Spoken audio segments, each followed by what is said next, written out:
हिमालय की ऊंचाइयों में जहां बर्फ की सफेद चादर साल भर छाई रहती है, वहां एक ऐसा पवित्र धाम है जो रहस्यों और चमत्कारों से भरा हुआ है। केदारनाथ मंदिर। ये सिर्फ एक मंदिर नहीं, बल्कि भगवान शिव की दिव्यता और भक्तों की अटूट आस्था का प्रतीक है। हर साल सर्दियों में जब इंसानों की पहुंच यहाँ नामुमकिन हो जाती है, तब भी यहाँ अद्भुत घटनाएं घटती है। 6 महीने तक जलता रहने वाला दीपक, देवताओं और गंधर्वों की पूजा, और मंदिर की सफाई और व्यवस्था का रहस्य। क्या ये केवल धार्मिक कथा है या कहीं न कहीं छुपा है एक अलौकिक सत्य? आइए, इस रहस्यमय धाम की कहानियों और चमत्कारों की दुनिया में एक यात्रा पर चलते हैं, जहां विज्ञान भी हैरान है और आस्था मंत्रमुग्ध। अगर आप चाहो, लगभग हर व्यक्ति के मन में उठता है कि केदारनाथ मंदिर का निर्माण आखिर किसने और किस उद्देश्य से कराया था। सबसे चौंकाने वाली बात यह है कि केदारनाथ धाम का शिवलिंग बाकी सभी शिवलिंगों से इतना अलग क्यों है? इसके पीछे कौन-सा रहस्य छुपा हुआ है? हज़ारों साल पहले जब आज जैसा विकसित विज्ञान मौजूद नहीं था, तब उस समय के लोग इस भव्य मंदिर को बनाने के लिए इंटरलॉकिंग जैसी आधुनिक तकनीक कैसे जानते थे?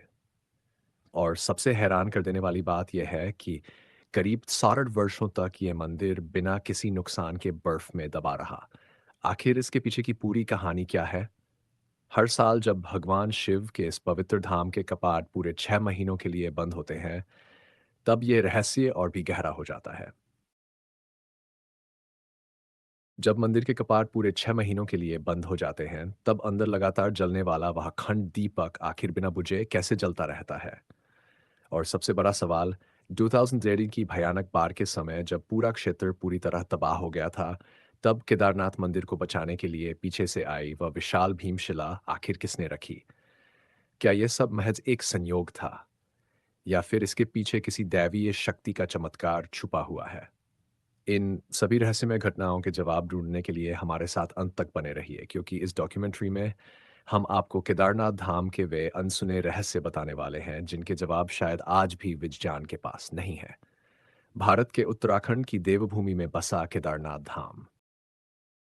धाम केवल एक मंदिर नहीं, बल्कि आस्था, रहस्य और चमत्कारों का अद्भुत संगम है।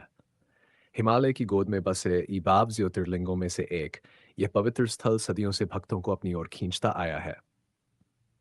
लेकिन क्या आप जानते हैं कि इस मंदिर के हर पत्थर के पीछे छिपी है अनगिनत कहानियां, जो केवल आस्था ही नहीं, बल्कि चमत्कारों और विज्ञान से भी जुड़ी हुई है। सीसने जून 2000 की वह काली रात, जब प्रकृति ने अपना प्रलयंकारी रूप दिखाया और उत्तराखंड के केदारनाथ में चारों ओर तबाही ही तबाही मच गई। पहाड़ टूट पड़े, नदियां उफान पर थीं, गांव के गांव बह गए, और हर ओर सिर्फ चीख पुकार और विनाश का मंजर दिखाई दे रहा था। लेकिन इसी भयानक विनाश के बीच एक ऐसा चमत्कार घटा, जिसने करोड़ों लोगों की आस्था को और भी मजबूत कर दिया। जब सब कुछ तबाह हो गया, तब भी केदारनाथ मंदिर अडिग खड़ा रहा। आखिर ऐसा कैसे संभव हुआ? क्या यह सिर्फ संयोग था, या फिर इसके पीछे किसी अदृश्य शक्ति की रक्षा काम कर रही थी? और भी गहरा कर दिया। आइए अब आपको उस भयावह रात की कहानी बताते हैं, और उस चमत्कार के बारे में जिसने केदारनाथ मंदिर को तबाही से बचा लिया। उस रात केदारनाथ में बाढ़ का पानी मंदाकिनी नदी से उफनता हुआ विकराल रूप ले चुका था। भारी बारिश और चौरा बारी ग्लेशियर के तेजी से पिघलने के कारण हालात हर पल और ज्यादा खतरनाक होते जा रहे थे। पानी, पत्थर और मलबा सब कुछ अपने साथ बहाए लिए चला जा रहा था। जहां कभी पहाड़ों की सुंदरता बसी थी, वहां अब सिर्फ विनाश का तांडव दिखाई दे रहा था। होटल, घर, दुकानें, सब कुछ देखते ही देखते बह गया। करीब 6000 से ज्यादा लोग अपनी जान गंवा बैठे और लाखों लोग बेघर हो गए। चारों तरफ चीख पुकार, अंधकार और मौत का सन्नाटा पसरा था। लेकिन इन सब के बीच एक बात बिल्कुल साफ थी। ये भीषण आपदा सीधे केदारनाथ मंदिर की ओर बढ़ रही थी। अब सबसे बड़ा सवाल यह था, क्या ये वही क्षण था जब भगवान शिव स्वयं अपने धाम की रक्षा करने वाले थे? क्या सच में कोई दैवीय शक्ति वहां सक्रिय हो चुकी थी, कि पवित्र धाम को तबाह करने ही वाली थी? जैसे ही बाढ़ का विकराल पानी केदारनाथ मंदिर की ओर बढ़ा, तभी अचानक एक विशाल शिला, जिसे आज भीमशिला कहा जाता है, तेज बहाव के साथ बहती हुई आई और मंदिर के ठीक पीछे आकर रुक गई। ये पत्थर मंदिर से करीब 80 फीट पीछे जा ठहरा, और उसने बाढ़ के रौद्र प्रवाह को दो हिस्सों में बांट दिया। उस क्षण ऐसा प्रतीत हुआ मानो भगवान शिव की स्वयं की कृपा ने अपने धाम को विनाश से बचा लिया हो। बाढ़ का पूरा सैलाब भीमशिला से टकराकर मंदिर के दोनों ओर से बह गया। आसपास के सभी होटल, घर, दुकानें और निर्माण ढह गए, सब कुछ बह गया। लेकिन शिव का ये पवित्र धाम चमत्कारिक रूप से सुरक्षित बचा रहा। ये सिर्फ एक घटना नहीं थी। ये उस आस्था का प्रमाण बन गई जिसे सदियों से लोग केदारनाथ धाम से जोड़कर देखते आए हैं। अगर आप ये शिव के प्रति भक्तों की आस्था का जीवंत प्रमाण बन गया। इस विशाल शिला को स्थानीय लोगों ने बाद में भीमशिला का नाम दिया, नामकरण किया गया भीम के नाम पर, जो महाभारत के सबसे शक्तिशाली योद्धाओं में से एक थे। आज ये शिला केदारनाथ धाम के सबसे बड़े चमत्कार की प्रतीक बन चुकी है। लेकिन सवाल ये उठता है कि इसका नाम भीमशिला ही क्यों रखा गया? और पांडवों का केदारनाथ से क्या क्या संबंध था? इन रहस्यों पर हम आगे विस्तार से बात करेंगे। लोगों का दृढ़ विश्वास है कि यह शिला भगवान शिव की कृपा और भीम की अद्भुत शक्ति दोनों का संयुक्त प्रतीक है। यही कारण है कि आज भी भक्त इस शिला की पूजा करते हैं और इसे मंदिर के दर्शन का अभिन्न अंग मानते हैं। इतना ही नहीं, इस रहस्यमय घटना को देखकर वैज्ञानिक तक हैरान रह गए। कई विशेषज्ञों ने इसे प्राकृतिक संयोग बताया, तो कई इसे आज भी विज्ञान से परे एक रहस्य मानते हैं। वैज्ञानिकों का मानना है कि यह विशाल पत्थर पहाड़ से खिसकर बहता हुआ नीचे आ गया था। लेकिन सबसे बड़ा सवाल यह है कि आखिर यह शिला मंदिर के ठीक पीछे आकर ही क्यों रुकी, और कैसे इसने बाढ़ के प्रचंड बहाव को दो हिस्सों में बांट दिया। बताया जाता है कि यह शिला करीब 20 से 80 फीट लंबी और 30 से 50 फीट चौड़ी थी, और इसका वजन लगभग 1000 मीट्रिक टन के आसपास माना जाता है। अगर जरा सा भी यह शिला मंदिर से टकरा जाती तो केदारनाथ मंदिर शायद पूरी तरह नष्ट हो गया होता। लेकिन उसी समय मंदिर के भीतर करीब 300 लोग शरण लिए हुए थे, और इसी विशाल शिला की वजह से उन सभी की जान बच गई। मानो ये पत्थर नहीं बल्कि स्वयं किसी अदृश्य शक्ति की डाल बनकर खड़ा हो गया हो।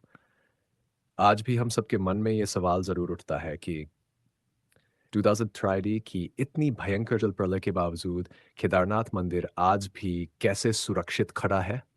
क्या ये केवल प्रकृति का संयोग था, या फिर इसके पीछे सच में किसी दैवीय शक्ति की लीला छुपी हुई है? इसका जवाब छुपा है प्राचीन इंटरलॉकिंग टेक्नोलॉजी में। इस अद्भुत तकनीक से मंदिर के विशाल और भारी पत्थरों को बिना किसी गारे या सीमेंट के इस तरह जोड़ा गया कि वे एक दूसरे में पूरी तरह फिट हो गए, मानो पत्थर नहीं किसी कुशल शिल्पकार की जादुई कारीगरी हो। हजारों साल पहले, जब न तो आज जैसी आधुनिक मशीनें थीं, न भारी क्रेन, और न ही उन्नत तकनीकी उपकरण, उस दौर में केदारनाथ मंदिर का निर्माण भारी पत्थरों से किया गया। लेकिन इन पत्थरों को जोड़ने के लिए कहीं भी गारे या सीमेंट का इस्तेमाल नहीं हुआ। प्राचीन भारतीय कारीगरों ने हर पत्थर को इस तरह तराशा और काटा कि वह पास रखे दूसरे पत्थर में एकदम सटीक तरीके से लॉक हो जाए। यही वजह है कि भूकंप, बर्फीली आंधियां और भीषण बाढ़ जैसी भयानक प्राकृतिक आपदाओं के बावजूद भी मंदिर अपनी जगह से टस से मस नहीं हुआ। यही इंटरलॉकिंग तकनीक बनी केदारनाथ मंदिर की सबसे बड़ी सुरक्षा कवच। और शायद यही कारण है कि 2000 की उस महाप्रलय में, जब चारों ओर सिर्फ तबाही थी, तब भी यह पवित्र धाम अडिग, अविचल और सुरक्षित खड़ा रहा, बचाया है। चाहे वह भूकंप हो, भीषण हिमपात हो, या फिर 2003 की विनाशकारी बाढ़, हर आपदा में जब पूरा क्षेत्र तबाह हो गया, तब भी केदारनाथ मंदिर पूरी तरह सुरक्षित और अडिग खड़ा रहा। इतना ही नहीं, इस मंदिर की दीवारें आज भी वैसी की वैसी खड़ी है, जैसी वे सदियों पहले थीं। ना कोई दरार, ना कोई झुकाव, मानो समय भी इस मंदिर के सामने थम सा गया हो। यही वह प्राचीन इंटरलॉकिंग तकनीक थी, जिसने इन भारी भरकम पत्थरों को इतना मजबूत बना दिया कि कोई भी आपदा इन्हें हिला तक नहीं सकी। ये एक ऐसी तकनीक है जो आज के आधुनिक वैज्ञानिकों को भी हैरान कर देती है। और यही है भारतीय प्राचीन वास्तुकला का वो चमत्कारी कमाल, जिस पर आज पूरी दुनिया आश्चर्य करती है। लेकिन अब हमारे मन में सबसे बड़ा सवाल यही उठता है, आखिर किसने इतनी मजबूत, इतनी अद्भुत और अत्याधुनिक तकनीक से केदारनाथ मंदिर का निर्माण करवाया था? क्या ये केवल मनुष्य की प्रतिभा थी, या फिर इसके पीछे भी कोई दैवीय रहस्य छुपा है? निर्माण किया, इसके पीछे की कहानी और इतिहास को जानना बेहद दिलचस्प है। तो चलिए, हम शुरुआत से ही इस पवित्र धाम के इतिहास की गहराइयों में झांकते हैं और समझते हैं कि किसने और कैसे इस अद्भुत मंदिर का निर्माण किया। लेकिन आगे बढ़ने से पहले आपसे एक सवाल, क्या आप में से कोई ऐसा है जिसके दिल में केदारनाथ धाम के दर्शन की गहरी इच्छा है? अगर आपकी भी यही तमन्ना है कि भोले बाबा के चरणों में शीश झुकाएं, तो कमेंट में हर हर महादेव लिखकर अपनी भावनाएं जरूर व्यक्त करें। बाबा बहुत जल्द आपकी मनोकामना पूरी करेंगे।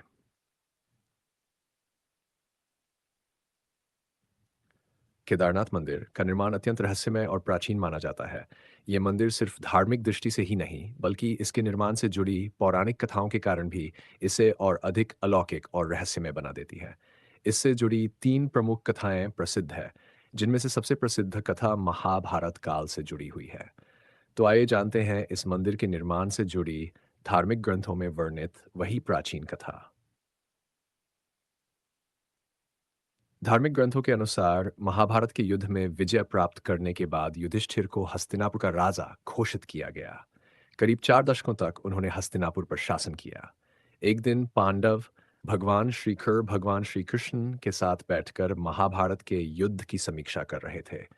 उसी समय पांडवों ने श्री कृष्ण से अत्यंत व्यथित स्वर में कहा, हे नारायण, हम पांचों भाइयों पर अपने ही बंधु बांधवों और गुरुजनों की हत्या का भयंकर कलंक लगा हुआ है। इस पाप से मुक्ति कैसे मिलेगी? श्री कृष्ण ने गंभीर स्वर में उत्तर दिया, भले ही तुमने धर्म की जीत के लिए युद्ध किया हो, लेकिन अपने ही संबंधियों का वध करने के कारण तुम सभी पाप के भागी बने हो। इस पाप से मुक्ति केवल महादेव ही दिला सकते हैं। अब समय आ गया है कि तुम भगवान शिव की शरण में जाओ। यह कहकर श्री कृष्ण द्वारका लौट गए और पांडव अपने पापों से मुक्ति के लिए चिंता में डूब गए। इसी दौरान पांडवों को एक ऐसी खबर मिली जिसने उनकी आत्मा को भीतर तक जोड़ दिया। भगवान श्री कृष्ण ने अपना देह त्याग दिया था, मुक्त किया। यह दुखद समाचार पांडवों के लिए किसी वज्रपात से कम नहीं था। अब जब उनके सदा के मार्गदर्शक और सहायक भगवान श्री कृष्ण भी इस संसार में नहीं रहे, तब पांडवों ने अपना साम्राज्य अपने पौत्र परीक्षित को सौंप दिया। इसके बाद द्रौपदी सहित पांचों पांडव अपने पापों से मुक्ति पाने के लिए भगवान शिव की खोज में निकल पड़े। सबसे पहले पांडव पहुंचे काशी, लेकिन वहां भोलेनाथ के दर्शन नहीं हुए। इसके बाद वे अनेक तीर्थ स्थलों पर भटके, पर जहां जहां पांडव पहुंचते, भगवान शिव वहां से पहले ही अंतर्ध्यान हो जाते। अपनी इसी खोज में एक दिन पांडव हिमालय की दुर्गम घाटियों तक पहुंच गए। लेकिन जैसे ही भगवान शिव ने पांडवों को आते देखा, उन्होंने तुरंत नंदी का रूप धारण किया और पशुओं के एक झुंड में जा मिले। अब शिव को पहचान पाना आसान नहीं था, लेकिन भीम ने एक अद्भुत योजना बनाई। भीम ने अपना विशाल रूप धारण किया और अपने दोनों पैर केदार पर्वत के दोनों ओर फैला दिए ताकि कोई भी पशु उनके पैरों के बीच से निकल न सके। लेकिन तभी नंदी रूपी भगवान शिव ने भीम के पैरों के बीच से निकलने से इनकार कर दिया। उसी क्षण भीम समझ गए कि ये कोई सामान्य पशु नहीं, स्वयं महादेव हैं। भीम ने तुरंत नंदी को पकड़ने का प्रयास किया, लेकिन भगवान शिव धरती में समाने लगे। उसी समय भीम ने उनका पिछला हिस्सा पकड़ लिया। पांडवों की इस अटूट भक्ति और तपस्या से भगवान शिव अत्यंत प्रसन्न हुए और वे अपने वास्तविक रूप में प्रकट हो गए। उन्होंने पांडवों को दर्शन दिए और उनके सभी पापों से उन्हें मुक्त कर दिया। तभी से भगवान शिव यहाँ नंदी की पीठ के रूप में पूजे जाते हैं। इसी कारण केदारनाथ का शिवलिंग बाकी सभी शिवलिंगों से अलग रूप में दिखाई देता है। ऐसा माना जाता है कि जब भगवान शिव ने पांडवों का प्रायश्चित स्वीकार किया, तब पांडवों ने कृतज्ञता स्वरूप केदारनाथ मंदिर का निर्माण करवाया। यह भी विश्वास है कि शिव के शरीर के विभिन्न अंग पृथ्वी के अलग अलग स्थानों पर प्रकट हुए, जिससे पंचकेदार की उत्पत्ति हुई। भगवान शिव का मुख, पशुपतिनाथ मंदिर, भुजाएं, तुंगनाथ मुख, रुद्रनाथ नाभि, मध्यमहेश्वर जटायन, कल्पेश्वर, इन पांचों पवित्र स्थलों को ही पंच केदार कहा जाता है। और इनमें से केदारनाथ मंदिर को सबसे प्रथम प्राप्त है, क्योंकि यहाँ भगवान शिव की पीठ रूप में पूजा होती है। अगर आप पंच केदार पर एक पूरी विस्तृत डॉक्यूमेंट्री देखना चाहते हैं, तो कमेंट में ज़रूर लिखिए, हम आपको अगली डॉक्यूमेंट्री में इस रहस्यमय यात्रा पर अवश्य ले चलेंगे। केदारनाथ मंदिर के निर्माण का दूसरा प्राचीन और महत्वपूर्ण पौराणिक संदर्भ भगवान विष्णु के अवतार नरनारायण ऋषि की तपस्या से जुड़ा हुआ है। शिव पुराण की कोडुदर संहिता में उल्लेख मिलता है कि बद्रीवन में भगवान विष्णु के अवतार नरनारायण पार्थिव शिवलिंग बनाकर भगवान शिव की कठोर तपस्या करते थे। कहा जाता है कि नरनारायण की इस घोर तपस्या से प्रसन्न होकर भगवान शिव स्वयं प्रकट हुए और उनसे वरदान मांगने को, अगर आप चाहो तो मैं इसका अगला। नरनारायण ने भगवान शिव से प्रार्थना की कि वे इस पवित्र स्थान पर सदैव ज्योतिर्लिंग के रूप में निवास करें, ताकि आने वाली हर पीढ़ी के भक्त उन्हें साक्षात देख सकें और उनके दर्शन कर सकें। भगवान शिव ने यह वरदान स्वीकार किया और तभी से यहाँ उनकी पूजा ज्योतिर्लिंग के रूप में होने लगी। इस कथा के अनुसार केदारनाथ का ये ज्योतिर्लिंग भगवान शिव का एक अत्यंत महत्वपूर्ण रूप है, जो नर नारायण की कठोर तपस्या के फलस्वरूप स्थापित हुआ। यह स्थान केवल शिव का ही नहीं, बल्कि शिव और विष्णु की दिव्य एकता का प्रतीक भी माना जाता है, जहां भगवान शिव केदारनाथ में ज्योतिर्लिंग रूप में और भगवान विष्णु बद्रीनाथ धाम में विराजमान है। माना जाता है कि 8वीं शताब्दी में आदि शंकराचार्य ने केदारनाथ मंदिर का पुनर्निर्माण करवाया और हिंदू धर्म के पुनर्जागरण में अत्यंत महत्वपूर्ण भूमिका निभाई। उन्होंने केदारनाथ मंदिर में ज्योतिर्लिंग की पुनर्स्थापना करवाई और इस धाम को एक प्रमुख तीर्थस्थल के रूप में पुनः प्रतिष्ठित किया। कहा जाता है कि आदि शंकराचार्य ने अपने अंतिम दिन भी यहीं केदारनाथ में बिताए और यहीं पर उन्होंने मोक्ष प्राप्त किया। आज भी उनकी समाधि केदारनाथ मंदिर के ठीक पीछे स्थित है, जहां श्रद्धालु आज भी जाकर उनका स्मरण और पूजन करते हैं। हाल के प्रमुख इतिहासकार और शिव प्रसाद डबराल का मानना है कि शैव संप्रदाय के अनुयायी आदि शंकराचार्य और उनके शिष्यों के आने से बहुत पहले ही इस क्षेत्र में सक्रिय थे। इस मान्यता के आधार पर यह कहना कठिन हो जाता है कि केदारनाथ मंदिर की वास्तविक प्राचीनता को सटीक रूप से निर्धारित किया जा सके, खासकर इसलिए भी क्योंकि पाली और ब्राह्मी लिपि में लिखे कई शिलालेख आज भी पूरी तरह पढ़े नहीं जा सके हैं। इसी बीच मध्य प्रदेश के ग्वालियर क्षेत्र में मिले एक प्राचीन पत्थर के शिलालेख से यह संकेत मिलता है कि राजा भोज, जिन्होंने लगभग 1000 ईस्वी से 1099 ईस्वी तक शासन किया, केदारनाथ मंदिर के निर्माण से जुड़े हुए थे। इस दावे का समर्थन एपिग्राफिया इंडिका के खंड 1 में दिए गए विवरण से भी होता है। ये शिलालेख राजा भोज के काल में मंदिर के निर्माण का एक महत्वपूर्ण ऐतिहासिक प्रमाण माना जाता है।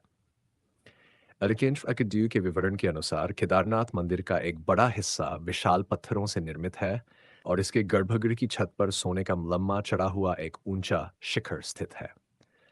मंदिर के सामने पंडों के पक्के मकान तीर्थ यात्रियों के ठहरने के लिए बने हुए हैं, जबकि पुजारी और पुरोहित मंदिर के दक्षिणी भाग में निवास करते हैं। इन विवरणों के आधार पर कई इतिहासकारों का मानना है कि मंदिर का वर्तमान ढांचा अपेक्षाकृत नया हो सकता है, क्योंकि पुराना मूल भवन किसी समय गिरकर नष्ट हो चुका था। अब सबसे बड़ा सवाल ये उठता है, आपके अनुसार केदारनाथ मंदिर वास्तव में कितना पुराना हो सकता है? हजारों वर्षों की आस्था, राजाओं का संरक्षण, ऋषियों की तपस्या और दैवीय चमत्कारों से जुड़ा ये धाम, क्या यह मंदिर 5000 साल पुराना है या इससे भी कहीं अधिक प्राचीन? अपनी राय कमेंट में ज़रूर लिखिए। और अगर आप चाहते हैं कि हम केदारनाथ से जुड़े और रहस्य, वैज्ञानिक तथ्य और अनसुनी कहानियां अगली डॉक्यूमेंट्री में लेकर आएं, तो वीडियो को लाइक करें और चैनल को सब्सक्राइब करना न भूलें। हर हर महादेव। निर्माण किसने करवाया होगा? आपकी राय कमेंट करके हमें ज़रूर बताएं, ताकि आपके तर्क और विचार भी लोग देख सकें। अब हम आपको इतिहास के एक ऐसे अध्याय में ले जा रहे हैं जो आपको हर हाल में हैरान कर देगा। ये वह दौर है जब केदारनाथ धाम करीब 66 वर्षों तक बर्फ की मोटी चादर के नीचे दबा रहा और फिर भी ये मंदिर पूरी तरह सुरक्षित बचा रहा। ये कैसे संभव हुआ? क्या ये केवल भगवान शिव की कृपा थी या फिर प्रकृति के अद्भुत विज्ञान का कोई चमत्कार? इस रहस्य को समझने के लिए हमें इतिहास के पन्नों में और भी गहराई तक उतरना होगा।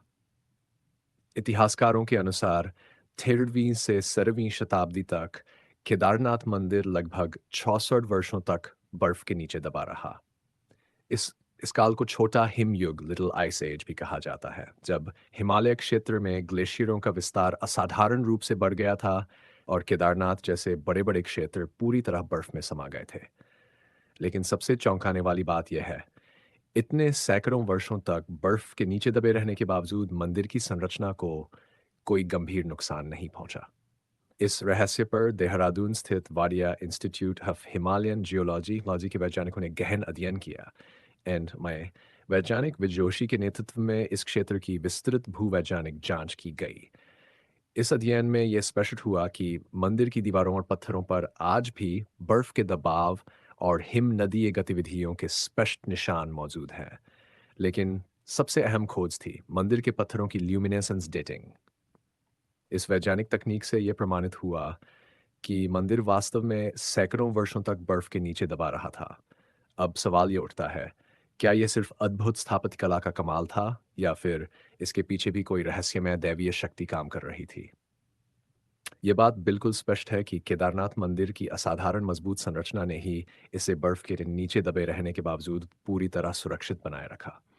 मंदिर का निर्माण विशाल विशाल पत्थरों से हुआ है, जिन्हें प्राचीन इंटरलॉकिंग तकनीक से एक दूसरे में जोड़ा गया है। बिना किसी सीमेंट या गारे के इन पत्थरों की जकड़ इतनी मजबूत थी कि बर्फ का भीषण दबाव भी इन्हें हिला नहीं सका। दोस्तों, अगर आपको हमारी ये डॉक्यूमेंट्री पसंद आ रही है, तो अभी लाइक करें और चैनल को सब्सक्राइब करना बिल्कुल न भूलें। आपका एक लाइक और एक सब्सक्रिप्शन हमें और भी बेहतर और रहस्यमय कंटेंट लाने की ताकत देता है। अब हम आपको एक ऐसे अद्भुत रहस्य से परिचित कराने जा रहे हैं, जिसने आधुनिक वैज्ञानिकों को भी हैरान कर दिया है। केदारनाथ और रामेश्वरम के बीच का रहस्यमय जियोग्रिड अलाइनमेंट सोचिए। केदारनाथ मंदिर और रामेश्वरम मंदिर के बीच हजारों किलोमीटर की दूरी है। फिर भी ये दोनों एक ही सीधी रेखा में कैसे स्थित हो सकते हैं? जब आप इस रहस्य को समझेंगे, तो सच में हैरान रह जाएंगे। ये कोई साधारण संयोग नहीं, बल्कि प्राचीन भारतीय ज्ञान, ज्यामिति और वास्तुकला का अद्भुत उदाहरण माना जाता है, जिसे आज की आधुनिक दुनिया भी पूरी तरह नहीं समझ पाई है।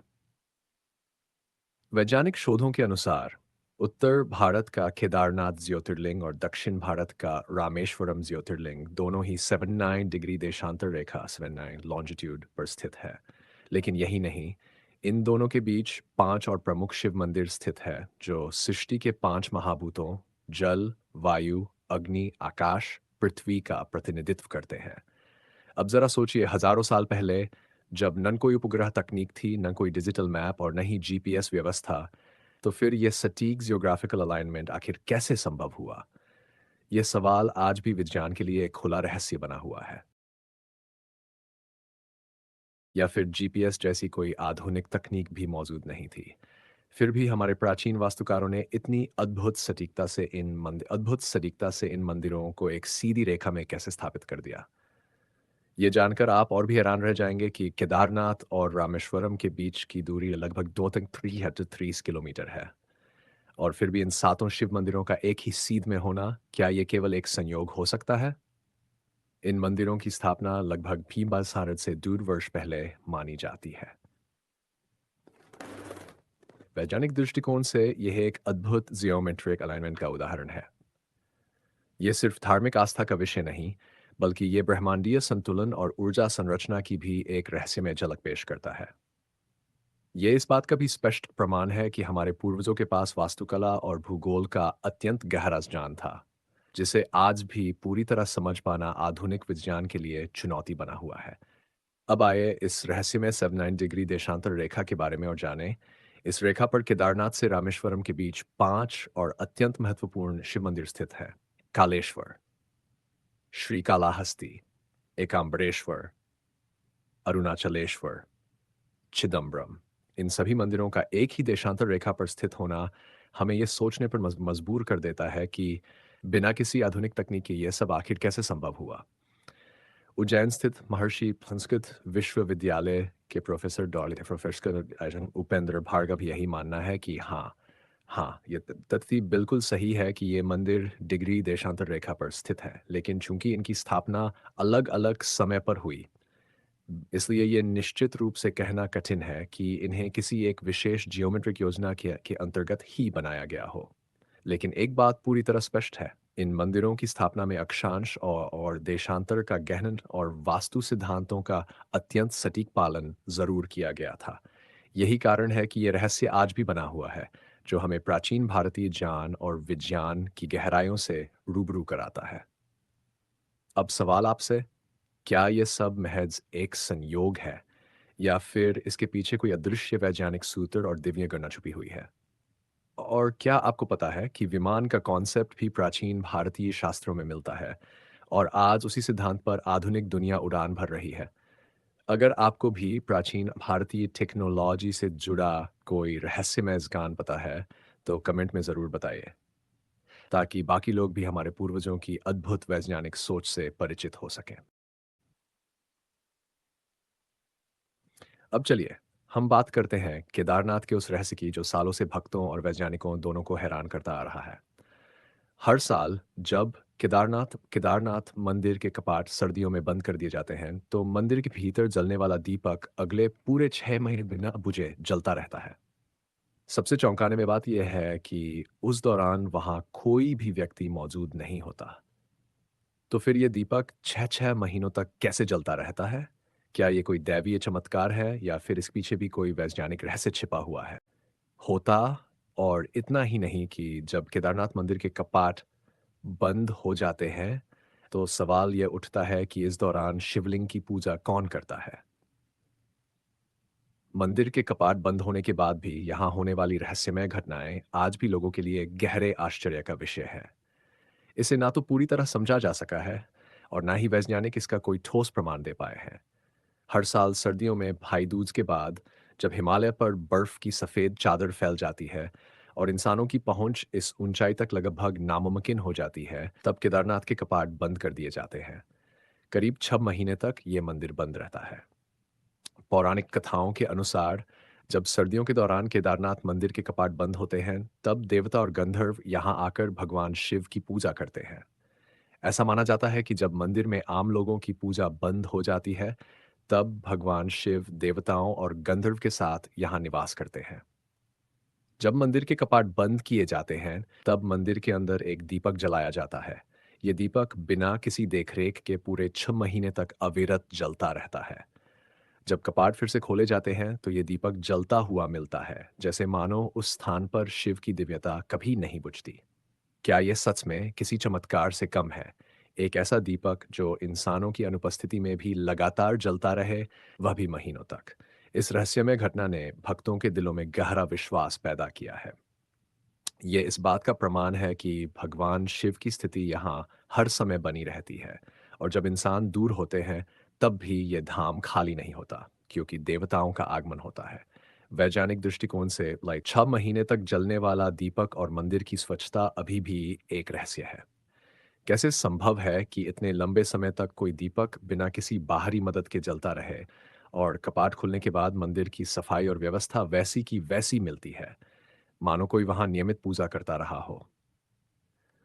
कपाट बंद होने के दौरान भगवान शिव की प्रतिमा और मंदिर से जुड़े धार्मिक प्रतीक, जिन्हें दंडी कहा जाता है, को विशेष सम्मान के साथ खीमत ले जाया जाता है। खीमठ उत्तराखंड का एक पवित्र स्थल है, जहां भगवान केदारनाथ के विग्रह को सर्दियों के दौरान सुरक्षित रखा जाता है। वहां भगवान शिव की पूजा पूरे 6 महीने तक नियमित रूप से जारी रहती है। खीमठ वह स्थान है जहां मंदाकिनी और अलकनंदा नदियां मिलती हैं और इसे केदारनाथ के शीतकालीन धाम के रूप में जाना जाता है। मंदिर के मुख्य पुजारी और अन्य पुरोहित सम्मान पूर्वक भगवान शिव की प्रतिमा को लेकर पहाड़ के नीचे उखी मट जाते हैं। यह प्रक्रिया विशेष मंत्रोच्चारण और अनुष्ठानों के साथ पूरी की जाती है। केदारनाथ मंदिर की पूजा व्यवस्था बहुत ही विशेष और प्राचीन परंपराओं से जुड़ी हुई है। इस मंदिर में पूजा का संचालन विशेष रूप से कर्नाटक के वीराशैवजंग समुदाय के पुजारियों द्वारा किया जाता है, जिन्हें रावल कहा जाता है। रावल पुजारी या मुख्य पुजारी होते हैं और भगवान शिव के सभी अनुष्ठानों का संचालन करते हैं। यह परंपरा सदियों पुरानी है और पीढ़ी दर पीढ़ी चली आ रही है। रावल पुजारी से चुने जाते हैं और उनके परिवार के लोग ही इस विशेष भूमिका को निभाते हैं। खास बात यह है कि केदारनाथ मंदिर के सभी प्रमुख अनुष्ठान कन्नड़ भाषा में संपन्न होते हैं। यह परंपरा प्राचीन काल से चली आ रही है और आज भी श्रद्धा और विधि के साथ इसका पालन किया जाता है। पुराणों में और रहस्य बताया गया है कि एक दिन केदारनाथ और बद्रीनाथ लुप्त हो जाएंगे। माना जाता है कि जब नर और नारायण पर्वत आपस में मिल जाएंगे, तब इन दोनों धामों का मार्ग पूरी तरह बंद हो जाएगा और भक्त इन धामों के दर्शन नहीं कर पाएंगे। इसके बाद भविष्य में भविष्य बद्री और भविष्य केदार नाम का नए तीर्थ स्थलों का उद्गम होगा। यह भविष्यवाणी हिंदू धर्मम ग्रंथों में वर्णित है और इसे एक दिव्य संकेत के रूप में कहा जाता है।